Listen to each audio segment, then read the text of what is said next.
लाहौर में 1962 से हीरा टंडे आम यहाँ पे फ़रोख्त हो रहे हैं।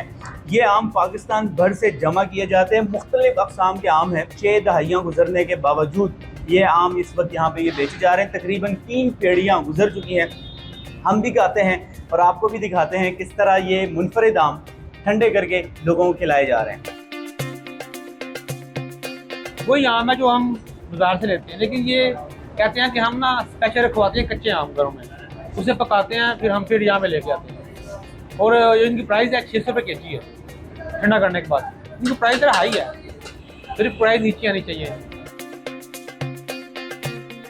1962 में मेरे दादाबू ने काम स्टार्ट किया था, जिनके नाम से ये दुकान चल रही है, हीरा ठंडे आम। उनका नाम था हीरा। हमने जो 70 साल से अपनी क्वालिटी मेंटेन रखी है, कस्टमर हमारे पास आ रहे हैं अल्हम्दुलिल्लाह। हमारे पास होता है एक्सपोर्ट क्वालिटी का आम जो बाहर जाता है। और इसके अलावा हम यहाँ पे ठंडे करके काट के सर्व कर रहे हैं। आपके पास कोई गलत दाना आएगा आप उसका चेंज करवा सकते हैं, कोई खट्टा आएगा, उसके अलावा कोई तीखा आएगा या कोई दाना खराब निकलता है वो हम चेंज करके देंगे, वो हमारी जिम्मेदारी। आपको जिस रेट में हम आम देंगे वो आपको एक तो पूरा किलो का किलो मिलेगा, जो भी वजन होगा, और उसी रेट के अंदर हमें अगर कोई दाना खराब हो तो वो चेंज करके देंगे आपको।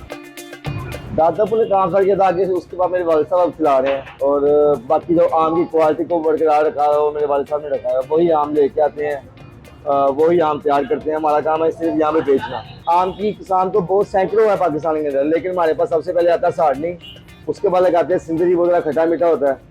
उसके बाद आएगा चौंसा, सिंध का, ये आ गया पंजाब का। इसके बाद आएगा काला चौंसा, उसके बाद आएगा KPK का चौंसा, मर्दान का, ठंडे इलाके का चौंसा।